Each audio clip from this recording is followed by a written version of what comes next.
My name is Gina Potenza.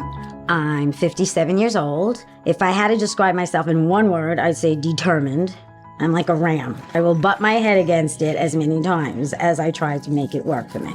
I would probably describe myself a lot of different ways without saying I have thalassemia, because that's just a part of what I am. Thalassemia is best described as when your bone marrow stops working and it stops producing red blood cells. There are some people who have the ability to make mutant blood cells. They don't last very long. I'm a beta thalassemia major, which means that my bone marrow never picked up the red blood cell creation. So at 3 months old, I started to become very anemic. There I am with my spleen, wonderful me. That was right before your splenectomy. Yeah, I was about 5 there. I was a winter baby, and my mom, whenever she washed me, noticed I became a very, very pale color. And she was in complete denial. And my grandmother said, something's wrong with the baby. You gotta take her to the hospital or the doctor. God bless him. There was a doctor that noticed that my parents were both Italian. And he said, I want you to go for this test called an electrophoresis study. And sure enough, 2 of their inferior traits came together, and I became a thalassemia major because of it. The doctor called my parents up and said, she's expected to have a 9-month life expectancy. Then they said, it's not going to happen. We have faith, and she's going to be here for a purpose, and she's going to be here as long as she needs to be here, and she'll live her life. And so be it. I mean, I'm a walking miracle. I'll say that. I'll say that. See, this looks like it's dying, but look at how cool it's coming back. My parents never hid anything from me, which I think is really important. They just made it a part of my life. You know, they were always there to help me through it, and so were my siblings.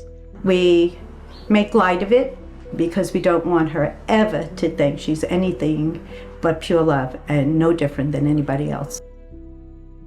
Keith, say something that makes me smile. Love you. Oh, I love you. Keith makes me feel like, even though I have so many challenges, he makes me want to go through them.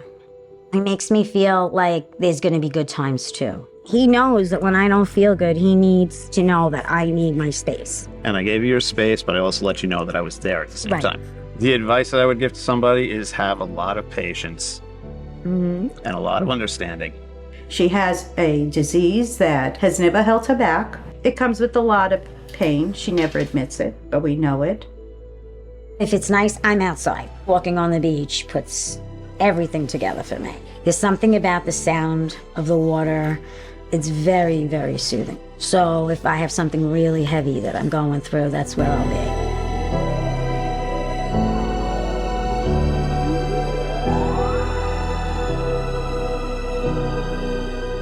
If I knew I was going to live to 57, I would have, in addition to my social work degree, I would have had a medical degree. Being a social worker, I helped with some families, and I can understand their feelings of, what do we do? Like, where do we go? How do we learn? They'll ask me things like, how did you handle going on dates? Like, how did you handle telling your friends that you were different? So that's why it's important to surround with people that are like you. So you don't feel that sense of, wow, I'm really different. And it's good to be different. Everyone's different. I think for anybody who has a sister, a brother, a daughter, who has some disease like thalassemia, you know, accept them for who they are, not for what they have. The epitome of a resource is the Cooley's Anemia Foundation that allows people to get in touch with the specialists that they may need.